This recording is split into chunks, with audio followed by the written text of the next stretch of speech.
Olá, começando mais um Bela Máquina, o canal de automobilismo do portal Terceiro Tempo. Pela primeira vez recebendo Lucas Cole. Tudo bem, Lucas? Tudo certo, é um prazer estar aqui hoje, muito feliz em te conhecer e conhecer o programa aqui. Legal, o Lucas é mais um gaúcho. Olha, isso aqui está parecendo uma república gaúcha, porque eu recebi já vários pilotos, lembrando de cabeça César Ramos, que é lá de Novo Hamburgo, o Matheus Leite, que veio aqui. Até costumo dizer que eu sou pé quente, porque o Matheus veio aqui, foi campeão da Fórmula 3 inglesa em seguida, embarcou e já foi campeão. Então acho que eu vou começar, ao invés de servir água, vou começar a servir chimarrão aqui no Bela Máquina para receber meus pilotos gaúchos. Lucas, você está competindo nos Estados Unidos, está direcionando a tua carreira para a Fórmula Indy, na USF 2000, é assim que se fala, né? Queria que você falasse primeiro da categoria que você competiu já o ano passado, né? Tem coisa já para a próxima etapa, já em curso, que você vai ter agora. Fala um pouquinho do que é a categoria e como é que você está no campeonato, enfim. É uma categoria spec que eles chamam, que todos os carros são teoricamente iguais, o mesmo motor. Mecânica Mazda, não é isso? É, motor Mazda, os pneus da Cooper Tires. E, então é um chassi Tatus fabricado na Itália, que eles mandaram para os Estados Unidos agora e a gente começou a usar ele esse ano. Então, do ano passado, a única experiência que eu trago são as experiências que eu tive na pista. O chassi mudou para esse ano. Tá. Então, para esse ano eu conheço as pistas e, claro... Que já ajuda muito. Já ajuda bastante e toda a experiência de corrida. Tá. Mas de acerto de carro, toda a corrida a gente tem que começa do zero, setup, então não dá para aproveitar nada do ano passado. Não dá para aproveitar muita coisa do ano passado. Tá.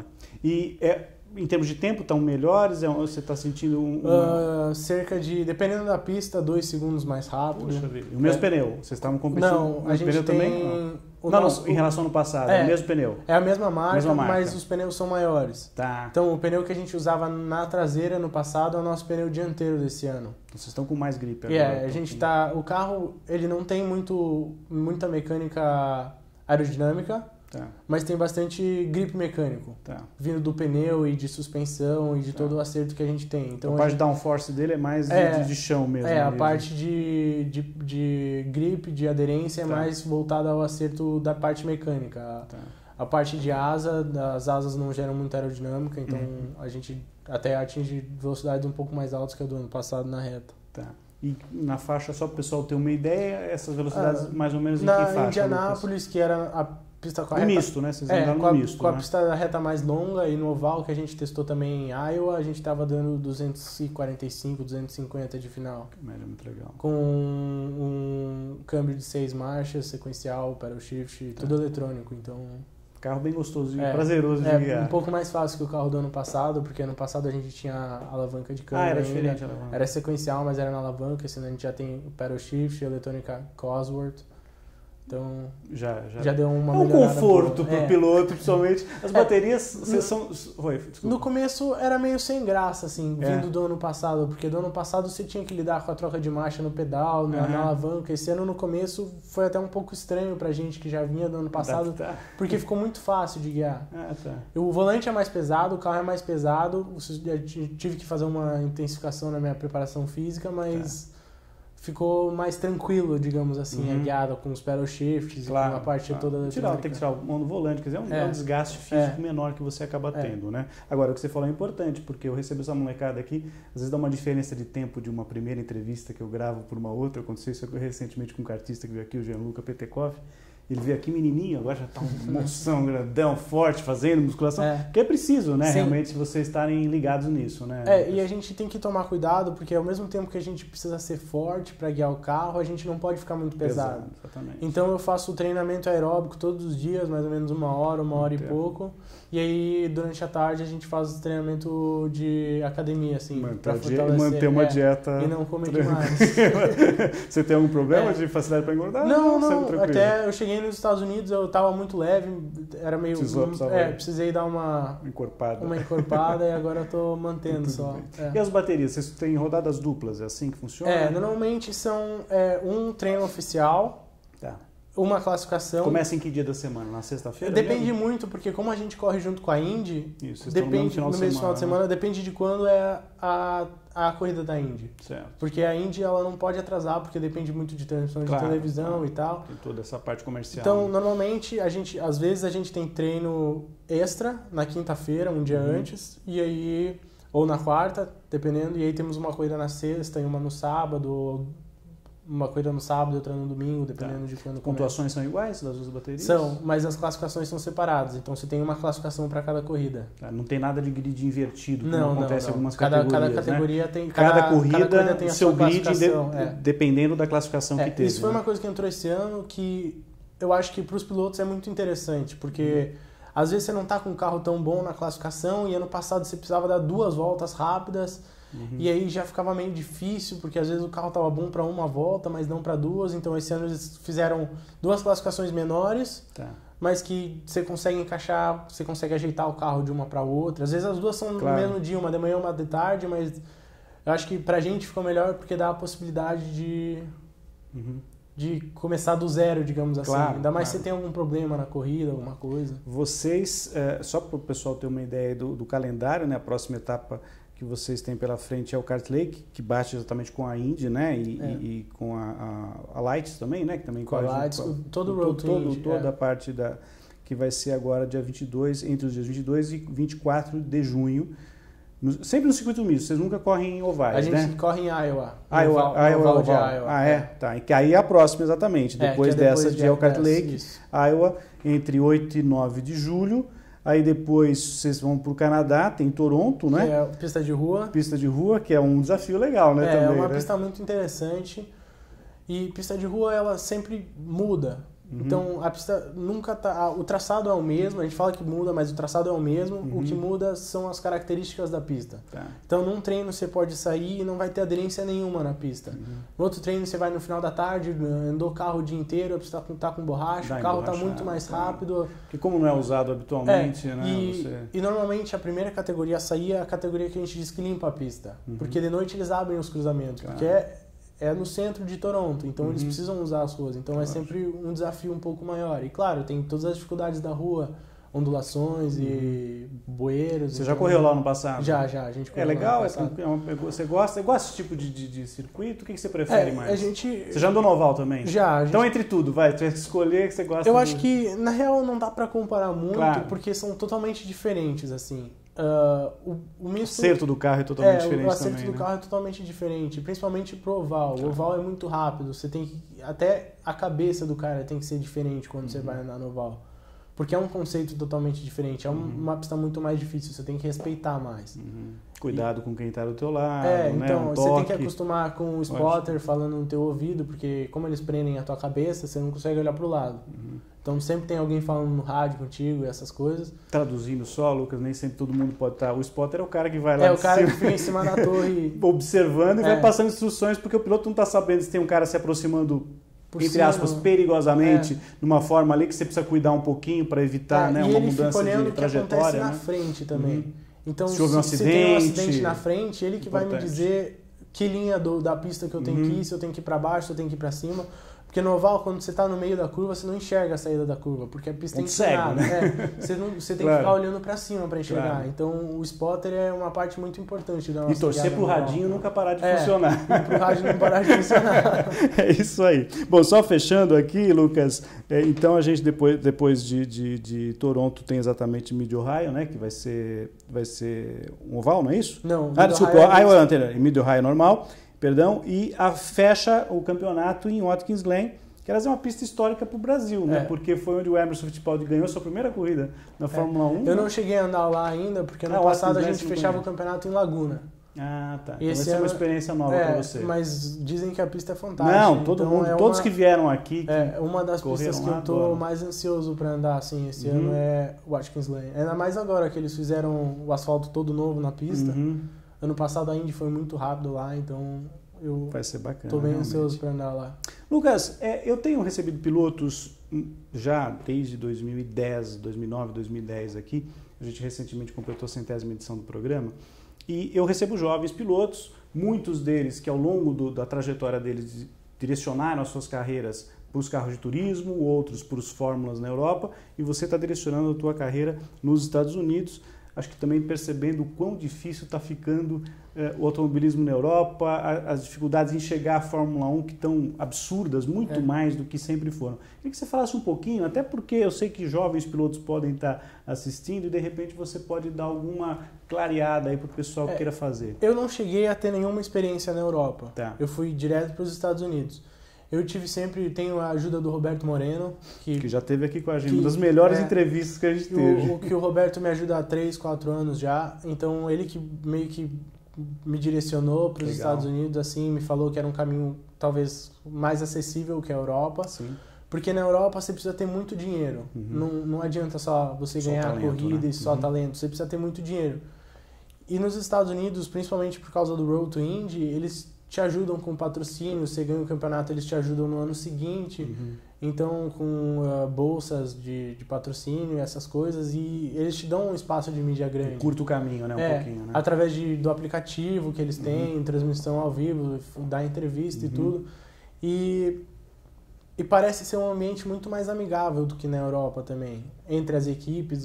É um estilo totalmente diferente. Então, sei lá, eu gosto de olhar a corrida no oval e sempre me chamou bastante atenção. Então, talvez eu acho que esse também foi um dos motivos que eu fui para lá. E antes de, aí voltando um pouquinho na tua carreira, quer dizer, como é que começa a tua ligação com o automobilismo? Tem alguém na família? Você é o primeiro? Você é o precursor lá dos Colcon ou não? Como é que é? Não, o meu pai, ele corria como um hobby, ele começou correndo marcas e pilotos regional lá no Sul. Lá no Sul. E depois ele correu de protótipo, foi campeão brasileiro de endurance na categoria P3 e a gente até dividiu o carro. No último ano que eu corri aqui no Brasil, a gente correu algumas corridas de endurance juntos. Lá, em 2015, isso você está falando. Em 2016 você já estava nos Estados Unidos. Em 2016 já estava nos Estados Unidos. Inclusive as 12 horas de Tarumã, a gente já dividiu o carro 2 vezes.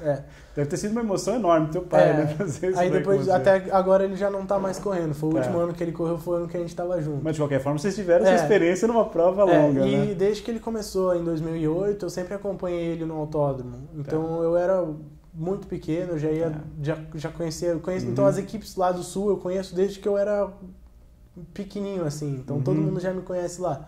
E eu acho que foi meio uma coisa natural, assim, porque daí sempre de acompanhar meu pai, eu comecei a pedir pra ele que eu queria andar de kart, ele me levou pra dar uma volta de carro na pista uma vez, não sei o quê. Acho que foi meio que um processo natural, assim. O bichinho já picou você, aí é duro não parar depois, né? E aí no kart você competiu lá no Sul mesmo regionalmente ou você participou de algum campeonato nacional? No começo, eu fazia mais como amador, assim, sabe? Eu corria de júnior menor, assim, e aí depois, quando eu comecei a competir de carro, fiz algumas competições de Copa do Brasil, Sul Brasileiro.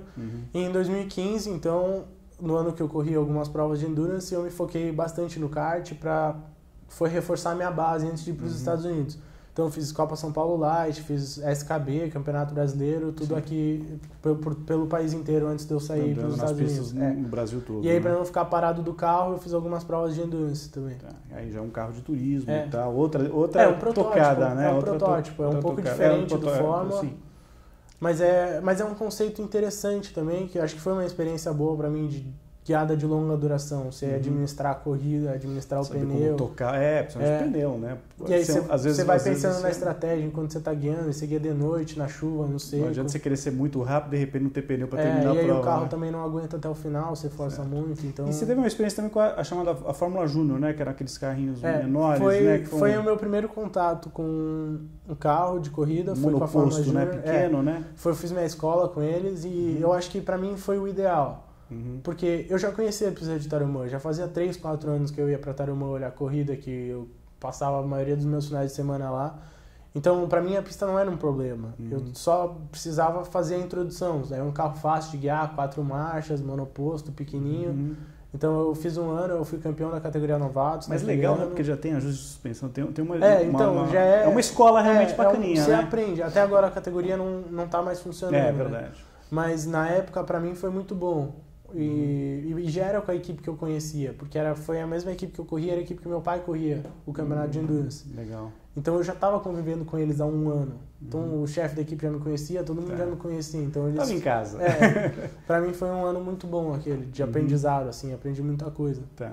E a tua equipe hoje, que você está competindo lá na USF 2000, fala um pouquinho dela, tô vendo que você está com a camiseta dela. Eu trabalho com a Babs Racing, então eles são de Wisconsin, que é um lugar muito frio no inverno. Eu vou pra lá só no verão visitar eles. Você é do Rio Grande do Sul, você tá acostumado com o frio, mas lá é bem pior. Lá eu vou pra lá só no verão visitar eles, mas eles já estão juntos há 5 anos. Tá. Então são 3 carros na equipe. Ah, são 3. Cada tem mais carro, brasileiros no campeonato ou não? Tem a Bruna Tomazelli, que está correndo também. Bruna, é verdade. Catarinense, né? E a gente tem 3 carros na nossa equipe, então eles são muito organizados. Tipo, cada carro tem o seu mecânico. Então tem um mecânico que trabalha só no meu carro. Que legal. E aí tem mais... cada mecânico tem um carro e aí tem mais 2 mecânicos que se revezam ajudando todo mundo. Legal. Então é uma equipe que funciona muito bem. Eles já estão 5 anos juntos. Então é uma troca equipe... de informações também é legal. Porque a gente trabalha com um engenheiro só. Não, mas aí... Então você não... As informações dos carros outros você não tem? Não, temos. Vocês têm? Que é legal essa troca, né? É uma equipe aberta. Bacana. Normalmente, no final de semana, a gente começa os 3 carros com o mesmo acerto. Aí cada um vai... e aí a gente vai ajeitando e às vezes daqui a pouco, como as sessões são curtas, daqui a pouco eu testo uma coisa, o meu companheiro testa outra coisa e o outro testa outra coisa. Tá. E aí a gente junta todas as informações do final do treino e faz um apanhado e vê... Tenta fazer um bem bolado para ver o que fica melhor, né? Qual o acerto que a gente vai para a classificação. Ele fala, usou o amortecedor tal, eu usei tal e ele tal. O que você sentiu, asa tal, e a gente meio que junta tudo. Bacana. O feedback de todos os pilotos para montar o nosso carro de classificação e de corrida. Isso acaba sendo importante. Bom, aproveitando que você está direcionando a tua carreira para o automobilismo norte-americano, obviamente mirando a Indy, né, futuramente, e nós estamos precisando renovar, né? Olha, Elinho e Tony, não estou querendo aposentar vocês, mas já passaram dos 40, uma hora, né? Uma hora vão ter que parar e tal. E precisamos de renovação. O Matheus, né, tá fazendo um belo trabalho já lá na Fórmula, na Indy Lights, né?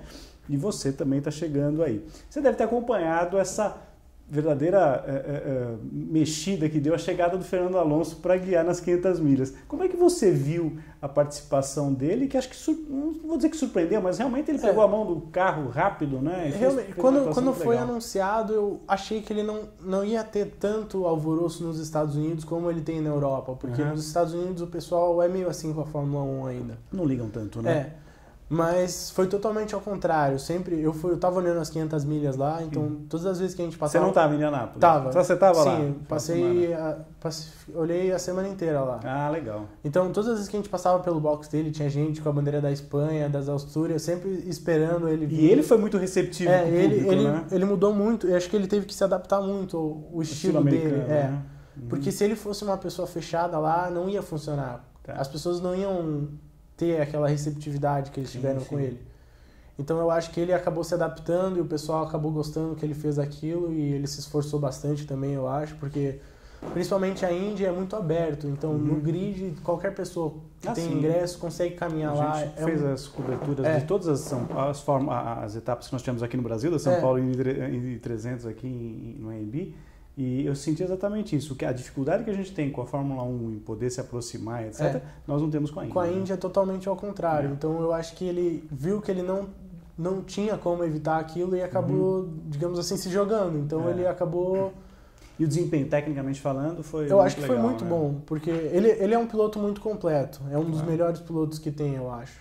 Então eu já esperava que ele fosse se dar bem. Mas do jeito que ele chegou a liderar a corrida e na metade da corrida ele tinha chance de chegar no final e ganhar. Se tivesse tido motor até o final. Então... É que aquele finalzinho, só desculpa te interromper, Lucas, mas aquele finalzinho, aquelas, sei lá, 10 últimas voltas, é uma loucura aqui. É que, né? Eu tava olhando a corrida lá... Eu não sei exatamente se ali naquele final ali ele teria, eu não vou dizer coragem, mas aquele ímpeto que os pilotos estão acostumados porque eles vão pro tudo ou nada, né? É que não é coragem, eu acho que você tá com o equipamento certo na hora certa. É o que nem o Takuma Sato, ele trabalhou a corrida inteira para estar naquela posição. Se olhar, ele não liderou nenhuma volta até o final. Então eu acho que... Mas ele projetou aquele final, eu não vou dizer que é sorte, eu vou dizer que mais que ele se preparou para chegar naquele final daquele jeito. Então, que nem o Hélio, que remou a corrida inteira, prejudicaram ele no acidente do Dixon, ele caiu para último, levou punição e chegou no final em segundo, brigando pela corrida. Então eu acho que talvez faltaria um pouco de experiência de 500 milhas para ele, mas... finalzinho, né? Acho que ele fez um trabalho fantástico. Eu acho as 500 milhas uma coisa espetacular. Eu não perco de jeito nenhum. Eu fico as 3 ou mais horas ligado sem perder uma volta. Você nunca sabe quem que vai ganhar. Não, é espetacular. É impossível. E eu acho assim, de uma me parece uma coisa, é claro que os caras estão muito preparados, né? Mas o risco de um toque ali, o acidente do Dixon, por exemplo, reflete muito esse medo, eu acho que qualquer pessoa possa ter, evidente que o piloto não deve ter, mas eu acho que também provou o quão seguro está o carro, embora o ano que vem vai ter uma mudança importante, eles vão né? modificar o chassi. Mas o carro é muito seguro da Indy, né? E na real, acho que todos os carros agora, principalmente porque os carros são feitos com um tubo de fibra de carbono, as peças em volta são de fibra de carbono, a Indy desenvolveu o sistema de que eles prendem as partes que podem se soltar no carro.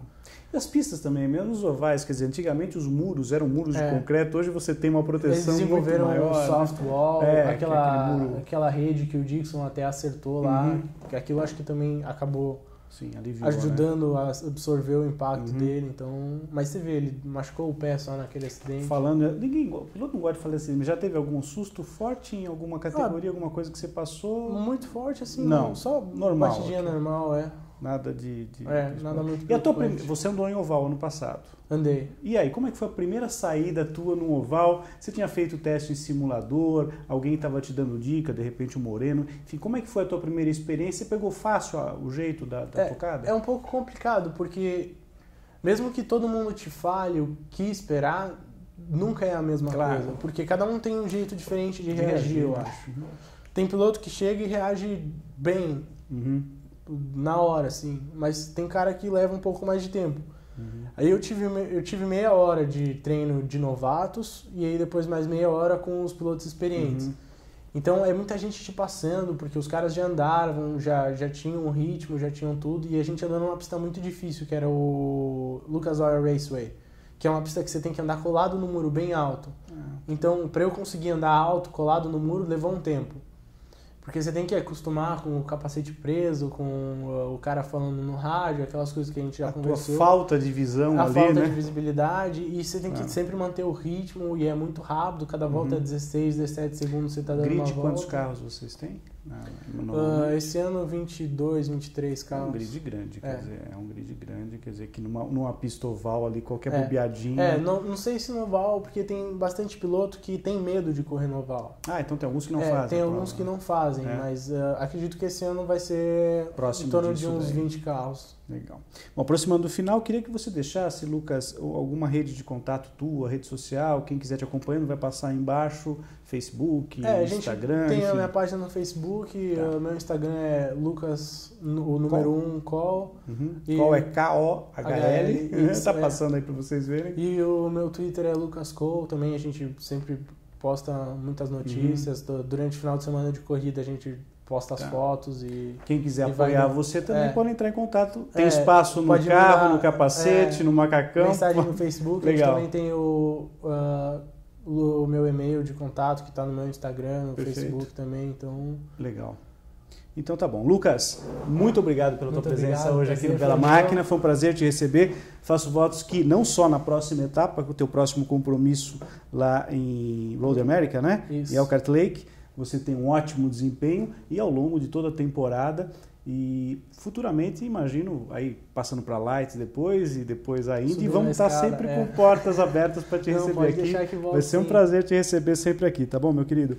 Bom, a dica final, eu sempre encerro o Bela Máquina com uma dica para a famosa sessão que fim levou o xodó do Milton Neves, que reúne lá não só atletas do futebol e de outras modalidades, mas eu tive o prazer e o trabalho enorme de colocar muitos pilotos lá. Então, como a gente falou do Emerson Fittipaldi, falamos de Watkins Glen, que foi a primeira pista que ele correu, que ele venceu uma prova na Fórmula 1 e que fecha a temporada tua, não é isso, Lucas, desse ano? Então, a dica de hoje é para você dar uma olhadinha na página do Emerson Fittipaldi, lá na sessão que fim levou, com muitas fotos, toda a história do Rato, grande piloto da Fórmula 1 e da Fórmula Indy, né? Campeão da Indy, 2 vezes vencedor das 500 milhas em Indianápolis. Depois desse papo muito legal que eu tive com o Lucas Cole, eu encerro Bela Máquina, a gente se vê na próxima semana. Um grande abraço, pessoal. Tchau, tchau.